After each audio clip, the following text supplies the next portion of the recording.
Hello, kings, queens, and other royal monarchies. Welcome to Penny Doodles, the sister channel to Penny Plays, where I play all sorts of different video games, horror, puzzle, you name it. I even have a couple rage games.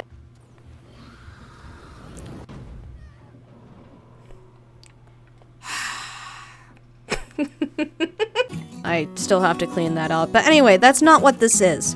Welcome to the very first episode of the Draw This in Your Style Challenge. Today we have the character named Kit, who's like this blue-haired cyborg character, which I am absolutely in love with. The creator is, of course, Matt Froese, and I'm sorry if I butchered the last name. They've been on Twitter since June 2014, and they are based in Canada. That's where I found them, by the way, is Twitter.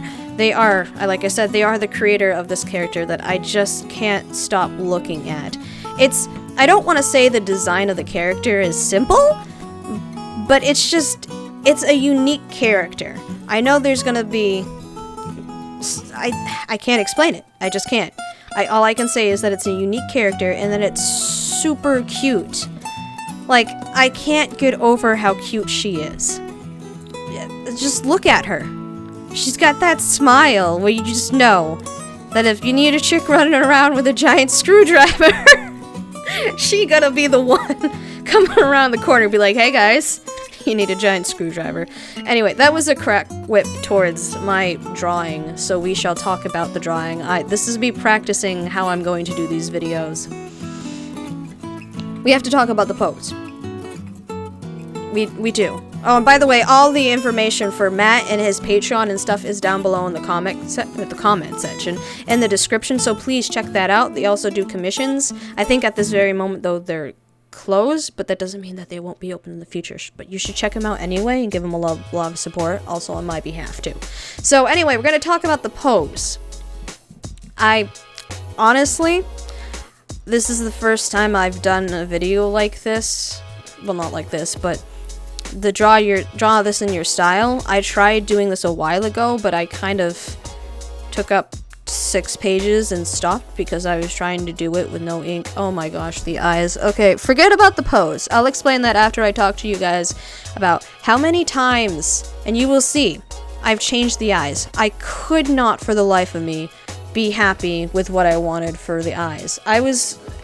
My biggest issue with drawing this character in my style is me and Matt's style is pretty similar. We both got the kind of oldish cartoon proportion, anime-esque Western cartoon style.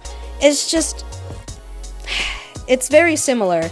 So it's kind of cheating what I did, because I'm currently developing and currently started a style where it's big-headed and it's like a cross between a skinny it's a skinny Cabbage Patch Kid is pretty much how I think of my art style. I can't not laugh at it because it sounds ridiculous and hold on. Water is very important. If you haven't drank water, please drink water. It also tastes delicious if you put like lime or lemon juice in it. Anyway, getting distracted. It's not that hard.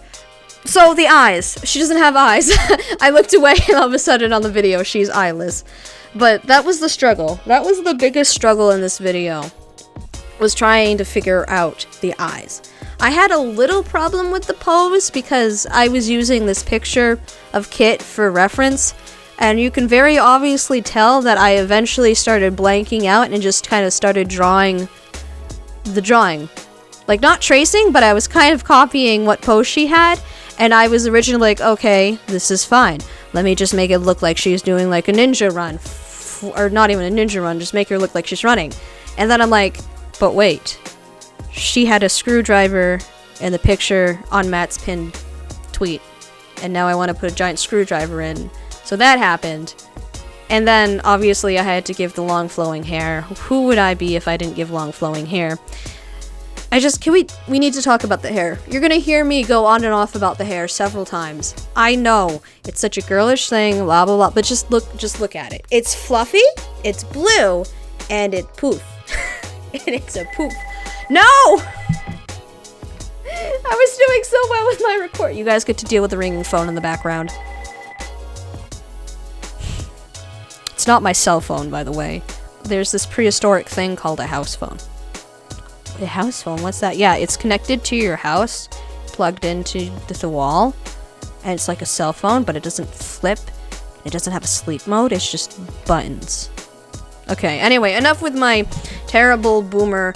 I'm part of the custard cult. Anyway, what was I talking about? Where were we going with this? Oh, look, the eyes. Let's talk about the eyes again, because I'm actually working on them in the video. I think I changed the eye design, like, 2-3 times. And then I'm like, I have a star for no reason, and I want to put this somewhere else on the body, because I need consistency, or else I'm going to cry. And so I put it in her eyes, and you can see me getting rid of, like, 85% of the shine, because at a distance, it stopped looking less like eyes and more like something else. And now I'm playing with the jaw, because it took me 3 hours, guys. 3 whole hours of walking back and forth between my computer and my program, which is Clip Paint Studio, by the way, to figure out that it was the jaw that was throwing me off my game when it came to outlining. It's always that one or two things, plural, question mark, that throws off a whole drawing, and it's usually the eyes and the jaw for me. The hands I've stopped caring about, because I usually draw claws. I have fallen victim to the claws. When I don't know how to draw hands or fingers, I will draw claws. Or really long nails. But yeah, so the posing was fine. Eyes are great now. The star, I don't know why I added a star. I'm kind of not regretting it, but it's like, it's this kind of there. I think it's the peace sign, and I went anime-esque with it. Yeah, that's probably what it is. So let's talk about the color. Because I don't remember if it was in this recording or another recording of the voiceover. I've done like 3 of them now, because I keep forgetting what time things are, and how to time things, and how to talk. But I mentioned somewhere along the line about how seemingly simplistic this character design is, but how brilliant it is at the same time. When I say that Matt is beautifully brilliant with his character designing and stuff, I mean it. I love Kit so much. I can't get enough of her. I know I've said it. She's just adorable though, and I can't help it. So, you know what? Let's just jump right into, since I'm coloring the belt, my creative properties. I'm gonna now have a moment and not understand where my creative... Oh no. Okay, the thing where you kind of change stuff but keep it similar enough to where you know what the character is. I will eventually think about it. The word's gonna be bouncing around the screen like one of those DVD things, and I will not let it hit the corner perfectly. You're welcome. I'm just kidding. You guys get all the corners. Anyway, so... Oh, this is gonna bug me. So the things that I kind of changed up, by the way, in the drawing is her shirt is actually fully tucked in. I don't have the shirt fully tucked in. And because I needed to draw this in my own style, if you look at the hand on my drawing versus theirs, I gave it kind of joints. Like, she already has joints in the original drawing, but with my style, I like to have things kind of layered. Clothing, joints, things, like, I don't know. It's just me.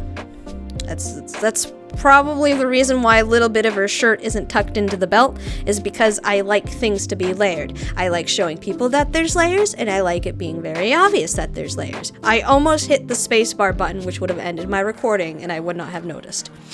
And I would have kept talking, and I would have been very sad. Creative liberties! It's creative liberties! I got it! Yay! Creative liberties. I've taken some creative liberties with the shoe design.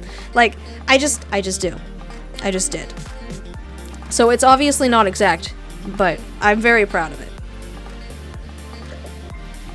And I'm just so over the moon. I'm very happy that I get to introduce you guys to this series. I'm gonna keep saying it until I get over it, but I never will, because you guys are awesome. I know right now there's only 14 of you, but I've have almost 200 on the other one. And it's also my fault because I'm not uploading and I'm not marketing the way that I need to be. So, watch out. I'm coming for y'all. I don't know what that was supposed to be. Oh, I need to stop saying, bad. Let's see, what else can I blab about? Can I rant about? The colors. Oh, that's what I was talking about, wasn't it? Blah, blah, blah, before I started going off, is how simplistic I said seemingly simplistic, didn't I? Simplistic wasn't the word I was looking for. I was looking for the word unique. It's unique in a very simplistic way. But at the same time, the character isn't really all that simplistic, mostly because she has a robot arm. I know. Oh my gosh, there's so many characters with shut up. For starters. Robot arms are cool. I'm a nerd, and you can't stop that. I think that's one of the top things I like about this character is the robot arm. Because usually when you get robot arms that are attached, this one is not. This one is floating. You can't get any more sci-fi than that. And if you can, please tell me how. Baby Yoda does not count. But I did take creative liberties. Like, I know the blue spots on the pants are probably pattern or patches, but I wanted, like I said, I like layers. You're gonna see that a whole lot is the layering. It's a problem. And since we're coloring the hair, we will talk about the hair. Because I said I was gonna talk about it a lot, and I've only talked about it twice. But I think that was my favorite part about all this, was I got to color the hair. I usually do 3 tones in my coloring. When I do like the pixely looking stuff like this, I cheat with my pixel stuff. Come at me, I found a pencil that lets me do pixel art without having to input every single square dot. The hair though, just look at it. It's shiny, it's beautiful, it's got depth, and that's what I love. The hair in the original character has like 3 different things, but I wanted to change that a little. Like, I wanted the darkest color to be the shadowing and the separation so you could tell more easily what it was. But anyway, we are literally at the end of the video. I've got seconds. Seconds, you guys. But I want to thank Matt Froese again for letting me use the character as testing for this video. So again, check out Matt Froese. Ignore the fact that I couldn't concentrate on this video. We're still trying to figure out the ebb and flow of how these are going to be styled. But if you like this content, please don't forget to like, comment, and subscribe. Anyway, I will see you kings, queens, and other monarchies in the next video. Love you all. Have a wonderful night, day, or evening, wherever you are in the world. And, see you around!